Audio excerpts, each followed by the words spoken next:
On this week's episode of the Marketing Expedition podcast, I get to speak with Bryan Clayton. He is the CEO and co-founder of GreenPal, an online marketplace that connects homeowners with local lawn care professionals. GreenPal has been called the Uber for lawn care by Entrepreneurial magazine and has over 200,000 active users completing thousands of transactions per day. Before starting GreenPal, Bryan Clayton founded Peachtree Inc., one of the largest landscaping companies in the state of Tennessee, growing it to over $10 million in a year in annual revenue before it was acquired by Lusa Holdings in 2013.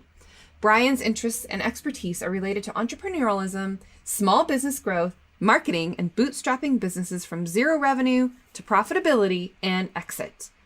You're going to want to hear what Bryan has to say. Trust me, it's an amazing marketing journey that we're about to go through. But first, before we do that, I need to tell you all about Strike Tax Advisory. Qualifying clients on average can get up to $250,000 or even more in federal and state R&D, research and development tax credits for their investments in innovation.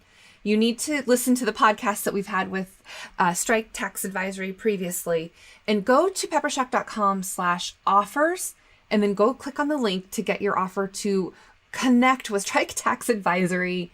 Go see what you can do to get R&D tax credits. They're the experts in this field, and they have worked with thousands of companies to help them get their R&D tax credits specifically, and they work with other CPAs and other referral partners to help build this into your strategy and plan for your taxes, okay?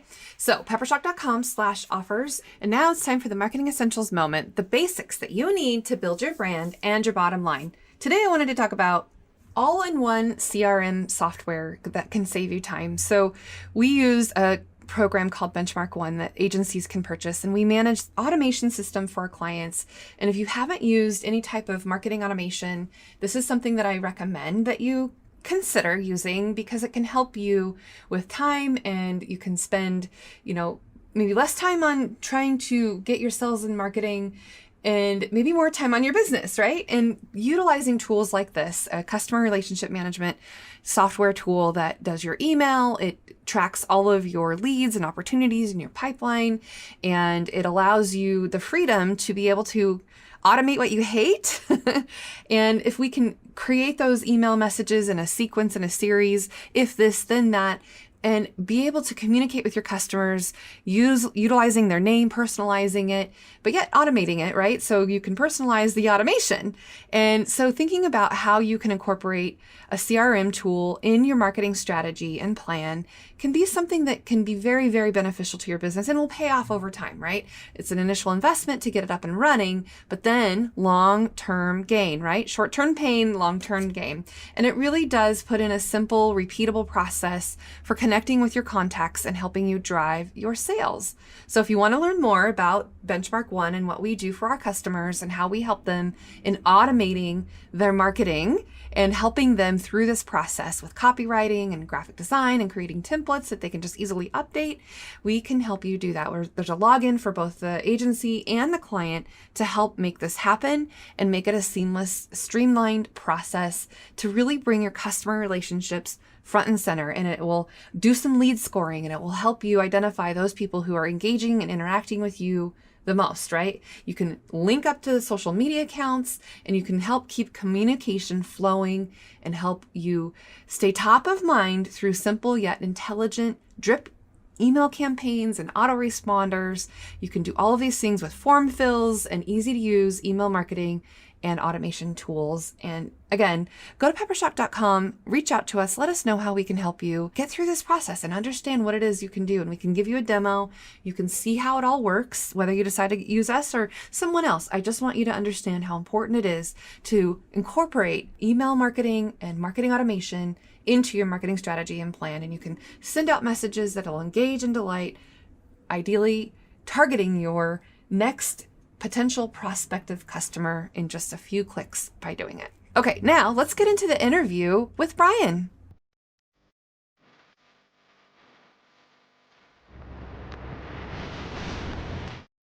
Welcome to the Marketing Expedition podcast, an auditory journey through the latest in marketing, branding, and advertising. Now, here's your Marketing Expedition guide, Ray Allen. Welcome to the Marketing Expedition podcast. I'm your host, Ray Allen. I'm the president and CEO of Peppershock Media and the founder of the Marketing Expedition community. And today we have Bryan Clayton. Bryan, welcome to the show. Ray, thanks for having me on your show. It's great to be here. Absolutely. Let's just dig right in and tell our audience more about you. I read your bio. Oh my goodness, you've got quite the experience. But take me back. Like, what got you started and what got you into where you are now? Share with us. Yeah, so my name is Bryan Clayton. I'm co-founder and CEO of a company called GreenPal. And GreenPal is a mobile app that works like Uber, but for lawn mowing services. So if you're a homeowner, need to get a lawn mowing service rather than calling around on Craigslist or something like that, you can just download our app, you pop in your address, you'll get quotes, and you hire somebody to mow your yard for you right from the app. And then if it goes well, you set it up for the whole season and just forget about it. And I guess you could say we're like a 9-year overnight success. My two co-founders and I have been working on the business for almost a decade. And now, we're doing over $20 million a year in revenue, over 300,000 people using the app to get their lawn mowed. And I guess our key to success is just sticking with it. We just stuck with one thing, one problem we were solving, trying to make it as easy as pushing a button to get this chore done.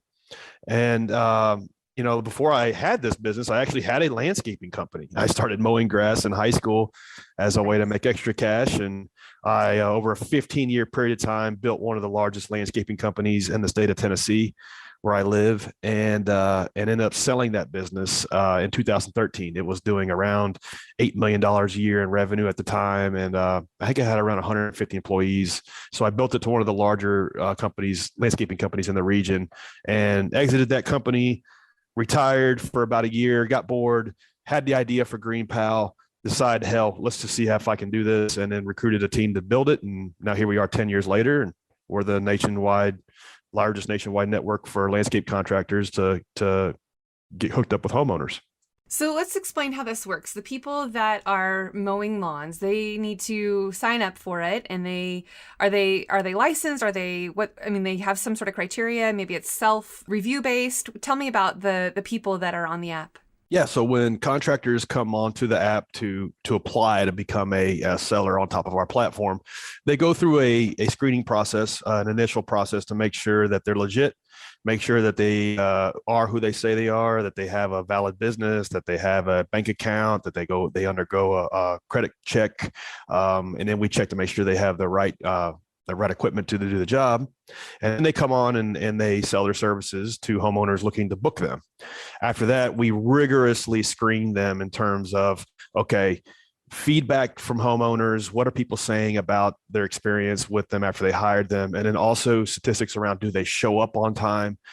Because that's a big thing in terms of hiring somebody to do this chore for you. A lot of times they flake. A lot of times you'll hire a contractor and they won't show up, or you'll hire somebody and they'll show up once and then they kind of disappear.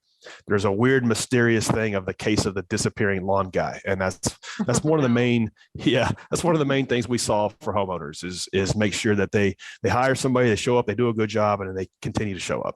And so we continuously rate and score contractors on, do they show up on the day they're supposed to? Do they do a good job? Do they get booked for continuing visits? Because if somebody gets hired one time and never gets hired again, and that consistently happens, it tells us that they're not that great. And so we're always promoting the good contractors and demoting and even expelling the ones that aren't reliable. So homeowners can then hire reliable service providers, and the reliable service providers can make material income on top of our platform. So it's kind of a win-win. All right, and they get to take the jobs whenever they want at their leisure. When they need more work, they'll add on more work, and if they don't, they won't. Just like you said, that's the right. Uber concept, right? Yeah, we're not their boss. We're not their employer. We are a marketplace that connects buyers and sellers. So when contractors need more work, they submit more pricing. When they don't, they don't. And at the end of the day, it's their business. So they're in charge. They have agency over what they do. Whereas, a lot of I guess you could say gig economy platforms, that line gets blurred, and sometimes gigsters end up looking more like employees.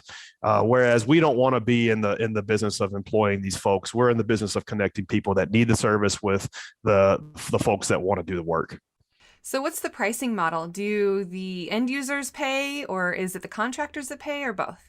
Contractors pay us a small transactional fee for all the work they do on the platform. And that varies dependent on how much volume they're pushing through. So if they're only doing like $1,000 a month, they pay a higher percentage. If they're doing $50,000 a month, they pay a lower percentage. And they set their own pricing. So when a homeowner comes onto the platform, puts their address in, contractors are presented with a bunch of information about that property, the square footage, how long has it been since they last got a mowing, imagery from like satellites and Street View that Google and Zillow gives us. And then they submit their pricing directly to the homeowner through the platform. And the homeowner then figures out, okay, well, these are my 5 prices. These are reviews. These are ratings about these different contractors, and I'll hire who I want to work with. And so we make the whole thing like a lot more convenient, a lot more seamless. Whereas, a contractor can quote 20 or 30 of these, in 5 minutes versus just riding around town. How you doing? Riding around town and like trying to figure out who they want to work with, Right. And so we end up saving time on both sides of the transaction. Yeah, no, that's great. Making it seamless and convenient, and you can pay right online, I'm sure, and all of that. Can you tip also? Can you give them a tip? Yes, but that's something that we've always kind of debated, the tipping thing, because if you'll notice, like DoorDash is running into this problem where there's this phenomenon called tip baiting, and so I think I saw this TikToker was talking about how they will choose the orders they want to fulfill based on the tip, and then they deliver it, and then the tip gets changed on the back end. Sometimes the consumer will change the tip, and so this is a weird thing. Yeah. We do have tipping on our platform, but it's after the fact, after the service is done. If you want to give a tip, you can, but it's not required. It's not expected. And that's the way we feel like it should be.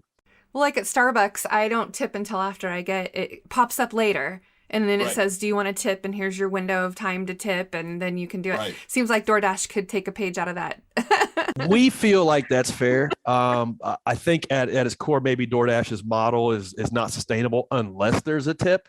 And so that's why they kind of encourage that to kind of backfill some of the costs, maybe. I'm not sure.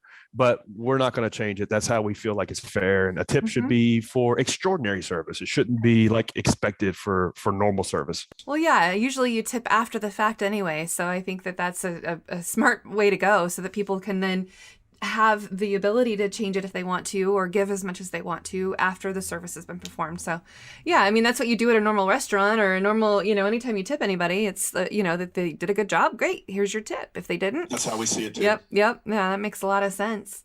So if you are thinking about this as a marketing journey, you've said this is an overnight success of 9 years. Let's think back. What did you do to start getting this app out there? Like, how did people start to know about it? What did you do to kind of accelerate word of mouth and getting people to use this app? And then walk me through, what is your marketing strategy? What have you been doing to really get it to grow to the exponential amount of users you have now? Yeah, I think to look at it like a journey is a good metaphor, because I think your business can be like the storyline to your life.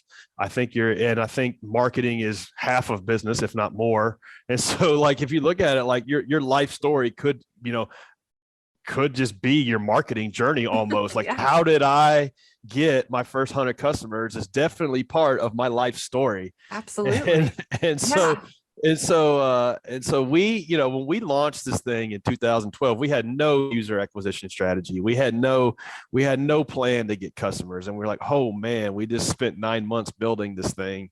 And now it's like, it's crickets. If you build it, they will not come. Not unless you market it, right? Right. And so like, we did the only thing we knew how to do. We made up a bunch of door hangers, and we passed out like 200,000 door hangers all over Nashville, Tennessee, where we live. And that was just what we had to do at the time, to hustle up 100 people to use the thing.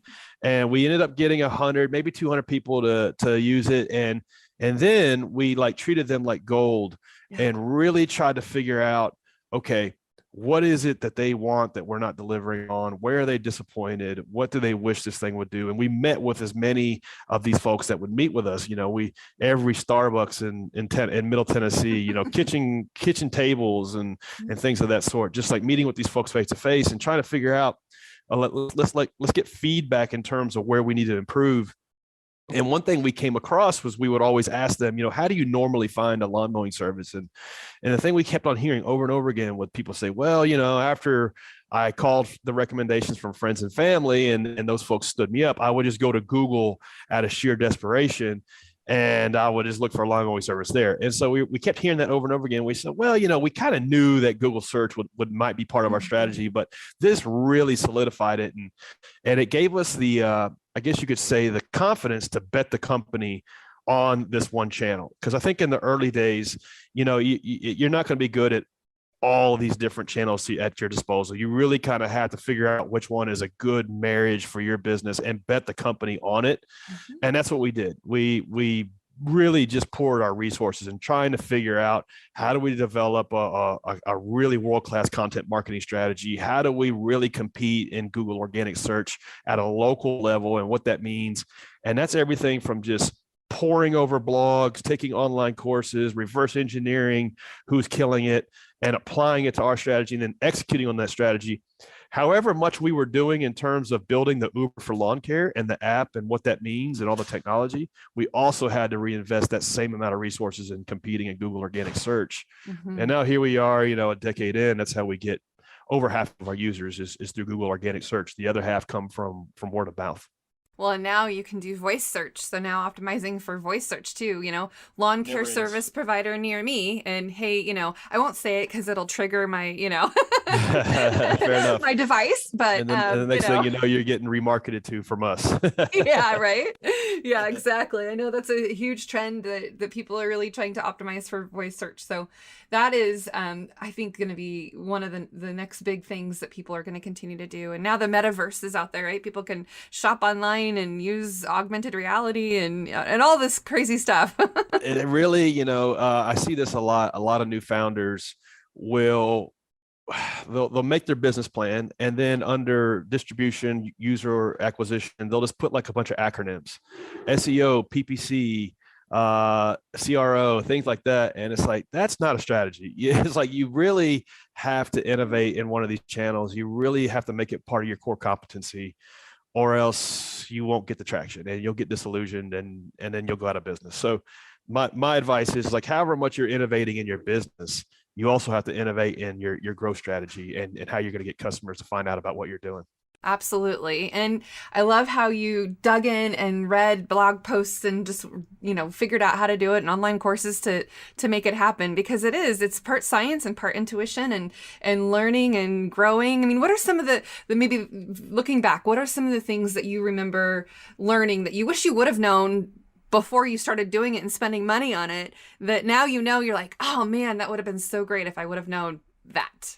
Yeah, many things. One is the power of copywriting. So if you're going to be in business for yourself, it doesn't matter what you're doing. If you just know like the 80-20 of good copywriting, it can really help you out a lot, because being a good copywriter helps you really understand something, that there is always going to be a gap between founder logic and customer logic.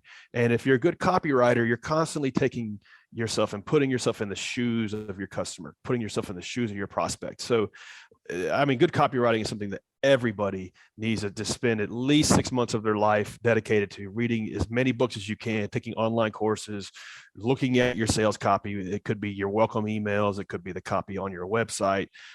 If you don't have a digital product, it could just be the copy in terms of your sales letters or whatever. And so being a good copywriter is just such a high inflection point, I guess like a fulcrum almost. And I wish I had started with that rather than stumbling upon it, in year 2 or 3. Mm-hmm, mm-hmm.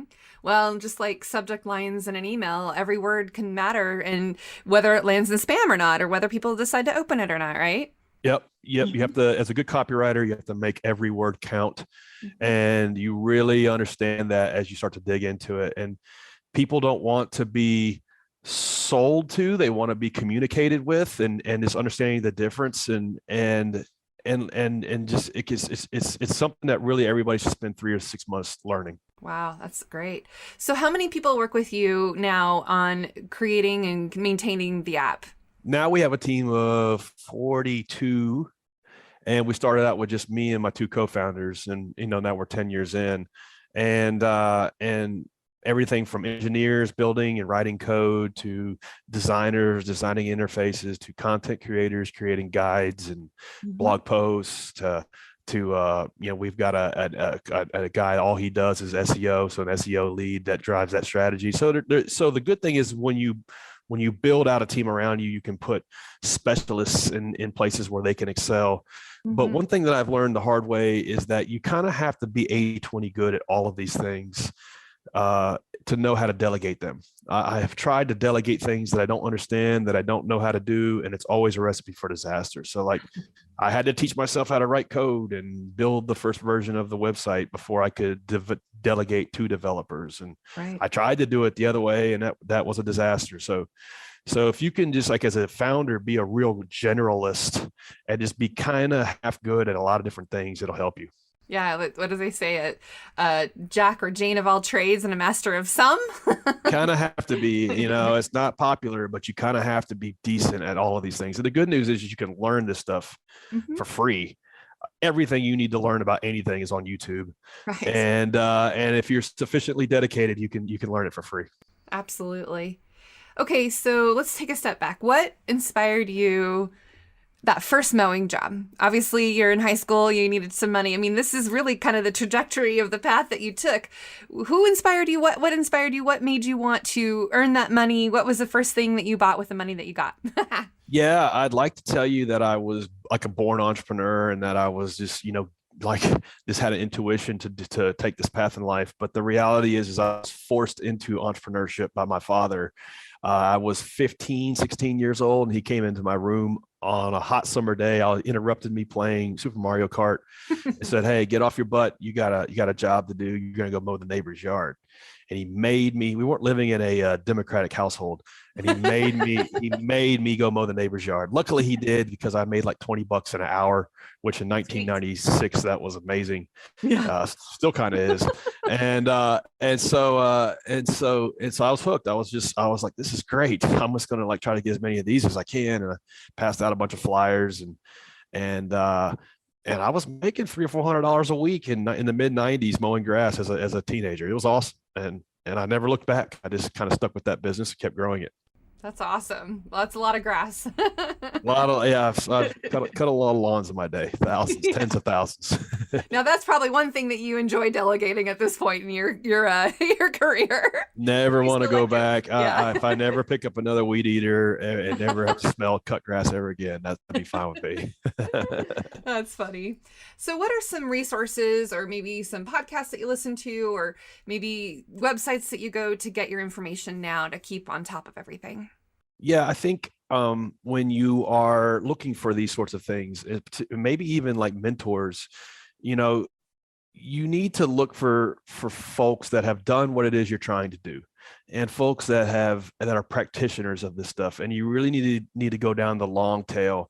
I think, this day and age of, like, not that Tony Robbins and Gary Vaynerchuk aren't great, but like, they're not tactically going to help you figure out what it is you're trying to do. So for me, I'm always studying other marketplaces, other folks that have built successful marketplaces, and maybe in different kind of niches. Like there's a marketplace called Rover that does dog walking, and so I have really studied them very, very intensely over the last 5 years in terms of how they connect buyers and sellers around dog walking. And there's things I've learned, and I applied it to the lawn mowing business. So, and then also you want to look at like practitioners of this stuff. So there's a guy named Casey Winters that was the first growth guy that they hired at Grubhub and then Pinterest. And this guy really talks about how those companies scaled and how they used SEO as a strategy to scale. And so not that everybody needs to rush and like read this dude's stuff, but if you are building like a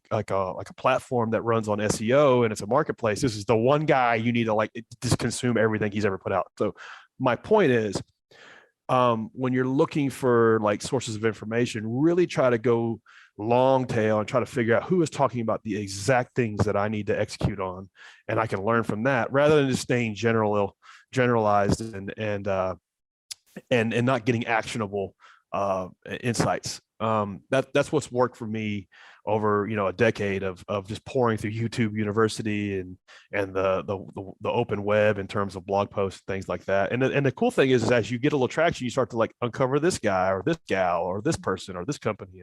It kind of just builds and compounds. Right. Yeah, I know. It's great. And I get the privilege of being able to interview all kinds of people. And I just had on our show recently, it's Simple Pin Media.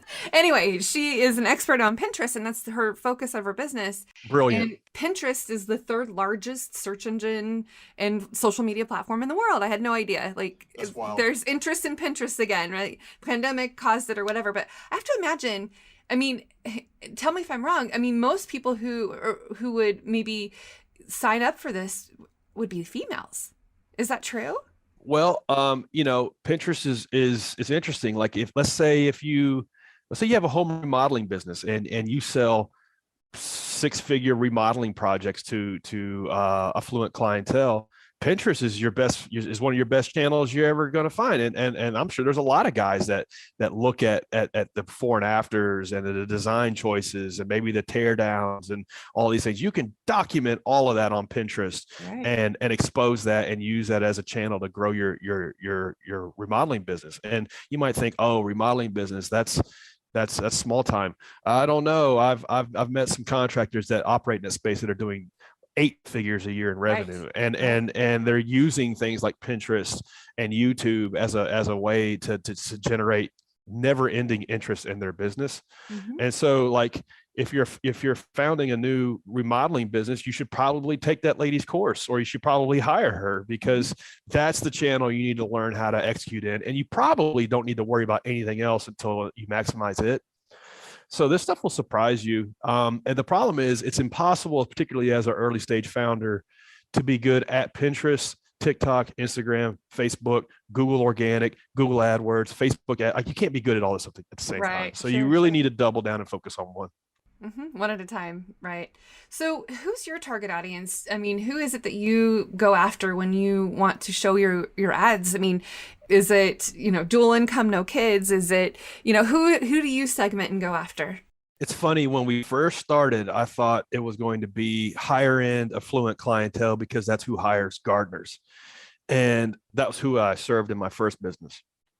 What I came to find out was that wasn't our customer. Our customer was like the combined household income, maybe $60K, living in a $200,000 house or a $300,000 house, not $1 million house. And these numbers might sound comical depending on what part of the country you live in, but that was what we learned, was that our target market was kind of the working class family, because we could make it cheaper for them, more convenient for them, and more cost effective to where they could afford to hire somebody to do this chore versus, it being out of reach previously. And, at the end of the day, if you do this stuff yourself, you go buy all the equipment and you self-execute it, you're probably making less than minimum wage by the time you could hire somebody and pay them to do it on our platform. Right. And then you don't have to maintain a lawnmower and change the oil and keep it all maintained. I love that idea. No brainer. Is this app available in all the major cities, or where is it located? We've spent 4 years just in Nashville, Tennessee, trying to perfect it, get the workflows right, make sure that it was reliable, that it worked 99 times out of 100. And after we got some consistency there, we started expanding into other cities. And now we're nationwide in the United States. It doesn't matter if any city you live in, over 30,000 population, where we have liquidity into where you can order somebody to take care of this chore for you. That's awesome. I love it. And of course, the people who have a faster response time probably get better results. And so what is the average time to when you put a bid out there, or you want, a request to get your lawn mowed, and then, how long does it take before things happen? Yeah. So you pop your address and you pop your physical address and email address in. Within 5 minutes, you should have 5 quotes. And then you can read reviews, compare pricing, hire who you want to work with. Most of the time they come out that same day, if not the same day, the next day, and you pay them right through the app. And then you set it up for an ongoing schedule after that, every 7 days, 10 days, 14 days, whatever you like. And it just happens like clockwork in the background. You don't have to worry about wrangling the lawn guy anymore. Right. So that's the platform's job, is to make sure that all the trains run on time and that you just don't have to worry about this. I love it. I love this idea too for like my grandparents, you know, I mean, sometimes they'll hire my kids, my sons to come and mow the yard, but they live clear across, you know, the town and it takes a while and my kids are busy kids. And so sometimes it might be nice to just hire somebody for them. We see that a lot. You can manage multiple properties from the platform, and we see a lot of folks ordering services for their parents in other states. And the other thing is you get photos of the completed work after it's done, so you can confirm that it was done. Yeah, that's a real good use case for us. Right. Yeah, no, I love that you get photos after, kind of like when I get deliveries now, there's a picture of it sitting on my door, you know, right, sent to me. And that helps. I think it also keeps the legitimacy, you know, and the sustainability of the entire process that you're going through, because then you trust it and you can give reviews and do all of those things that are really kind of self-managing, right? These days, it's the way it should be. Mm-hmm. Mm-hmm. Yeah, and I also saw something recently, is it the Nextdoor app, where people are starting to put more business effort into you know what I'm talking about, the Nextdoor app? Yeah, they recently went public, and so they're having to figure out how to turn on the revenue stream, and that is a great use case for Nextdoor, is recommendations around, okay, I'm looking for a plumber, I'm looking for a landscaper, I'm looking for a home cleaner, and neighbors referring who they're using. We fit into that very nicely. People refer GreenPals like a lot in that kind of context. It's like, well, you know, you could call 10 people, or you could just use this app and you'll get 5 quotes quickly. Mm-hmm. And it'll be from your neighbors. It'll be from local people. So it's not like we're the big landscaper that you have to work with. No, we put you in contact with the small locally owned operator, so that you guys can work well together and work well in a more efficient manner than you could previously. Excellent. What advice would you give to someone thinking about wanting to start a business and creating an app and doing just like you did? What would you tell them? I think authenticity can be a competitive advantage. Authenticity can be a superpower. And so what I mean by that is, I think it can really help to be solving your own problem. If, let's say, you worked, I don't know, maybe you worked in a pizzeria. And this is fresh on my mind because I'm coaching a guy who's building software for pizza businesses. And so maybe you delivered pizzas for Domino's, and you saw some sort of thing that kept happening over and over and over again. And you think there's some sort of app or software solution. So it could be for like local pizzerias. Maybe their problem is competing with Domino's. And the reality is that you could get better pizza from the local pizzeria shop at probably the same price or cheaper than you can Domino's. But the problem is, maybe it's a pain in the neck to order from them, or maybe you don't know about them, or maybe they you know, there's some reason why that's not happening. And so who would order an inferior product at a higher price? Well, maybe there's a software platform that could exist to solve that problem. My point is, really look for problems you're experiencing in your day-to-day kind of role, life, career, and develop solutions for those. Because if you really try to look to innovate in something that you don't understand, it's probably a dead end. And I see that over and over again. It's particularly in my world, there's a lot of Uber for X ideas that crashed and burned. Uber for home cleaning, Uber for valet parking. And somebody tried to start the Uber for home cleaning, but they had never cleaned a home in their life. And that's why, you know, they crashed and burned. And so that's my point. Authenticity as a competitive advantage. Start with what you know and go from there. Nice. I love it. That's really good advice, because I think sometimes people get really ambitious and, you know, they need to just take it one step at a time and start with what you know. Okay. So what is something that you are super proud of that you've accomplished? I mean, I'm not saying be all braggy or whatever, but I give you permission. Like, what's the one thing that you're like, dang, I did that, and this is what I'm proud of?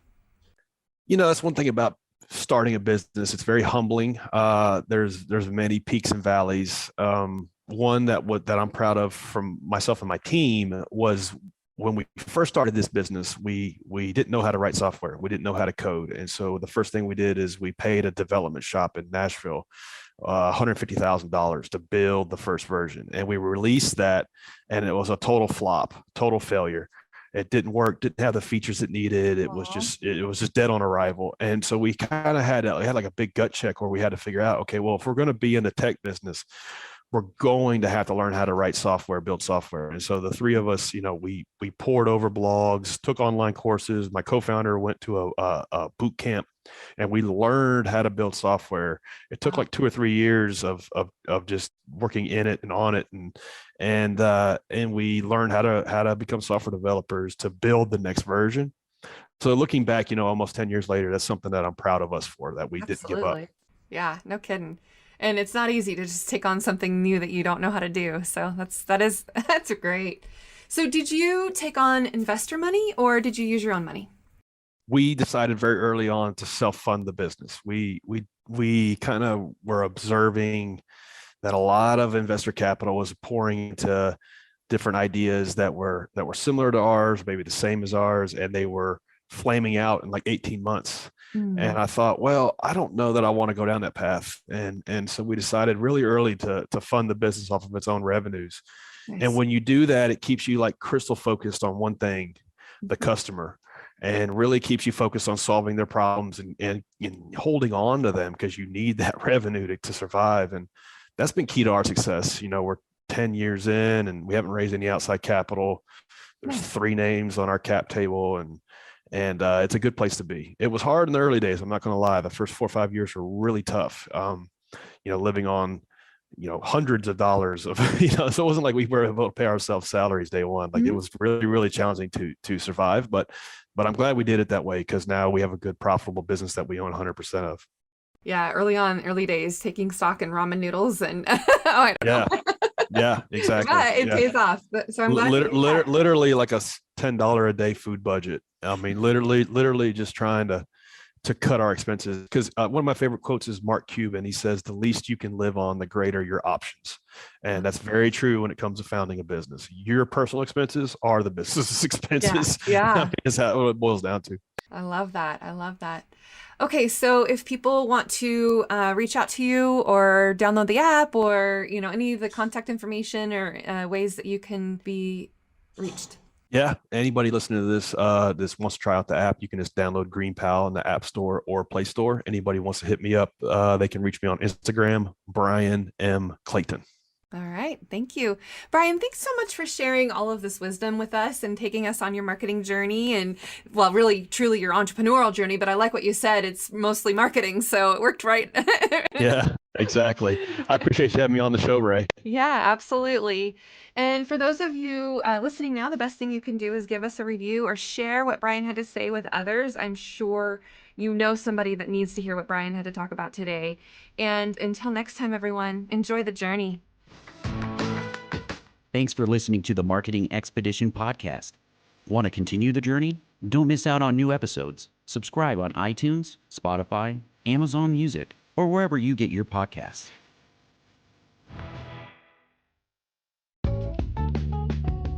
Wouldn't it be great if there was one place you can go to get all the latest information and tips about marketing and advertising? The Marketing Expedition community is that place. People like you gather in our online community to build relationships with others and find the latest marketing trends, tactics, tools, and technology. We help you build your brand and your bottom line. Start your adventure today. Visit themarketingexpedition.com to find out more.